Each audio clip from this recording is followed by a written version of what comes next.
ранен, и его отвезли в госпиталь Средних Очелуков, где он и умер. То есть вот, не просто человек умер, мы уже можем знать, как он умер, что он перед этим был.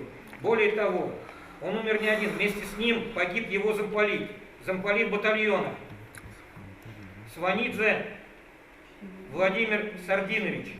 Подвиг героя никогда не канет в лету, как и память о самом воине, отдавшему свою жизнь на полях сражений или в тылу. Таков негласный девиз собравшихся здесь на торжественном открытии всероссийской акции «Вахта памяти-2020». Благодаря совместной поисково-исследовательской работе отрядов Нижегородской области и Республики Ингушетия стало возможным узнать, где и при каких обстоятельствах захоронены их предки, числившиеся до этого дня без вести пропавшими еще со времен Великой Отечественной.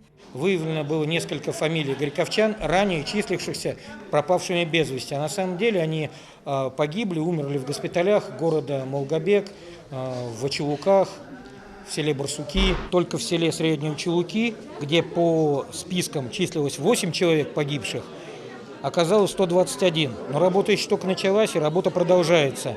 Более того, сегодня здесь присутствовали даже люди, родные одного из солдат, который числился погибшим в Средних Очелуках, а они его считали пропавшим без вести.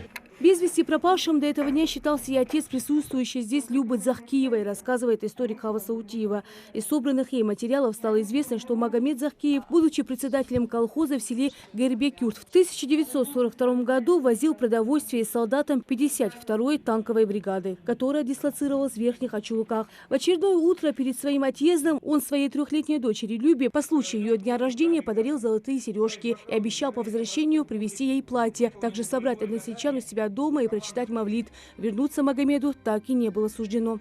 Он сказал, что он должен отнести еду солдатам, что им там нечего есть. Только после этого девочка согласилась отпустить отца туда и сказала, что будет его ждать. Но ждать пришлось очень долго. И когда слушаешь рассказ бабушки Любы, считает такое ощущение, что она и по сегодняшний день ждет своего отца домой.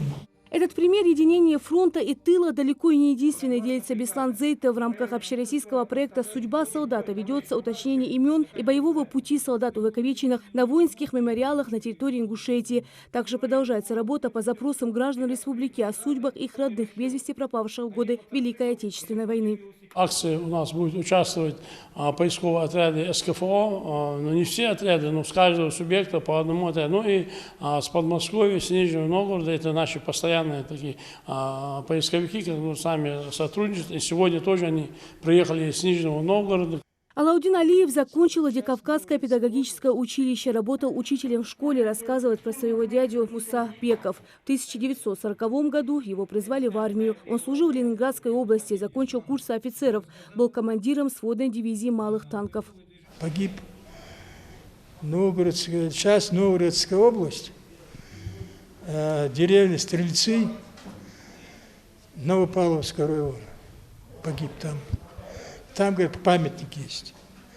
Им стоит памятник 500 метров от этой деревни Стрельцы.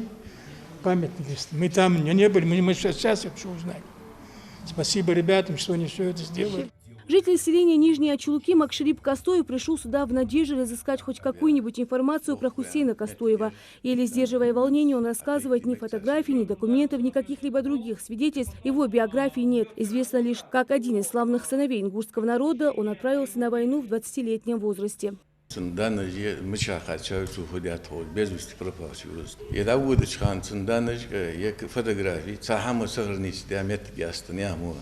Более 38 заявлений от родных, чьи предки не вернулись с мест сражения, уже установлены судьбы 6 человек. Обстоятельства гибели родных или место их сохранения каждый из присутствующих здесь хочет совсем немного. Продолжая встречу уже за круглым столом Центра патриотического воспитания Терский хребет отмечает, что поисковые работы будут продолжаться и дальше. Лина Цычоева, Адам Мережков, Магомед Дидигов. Новости 24.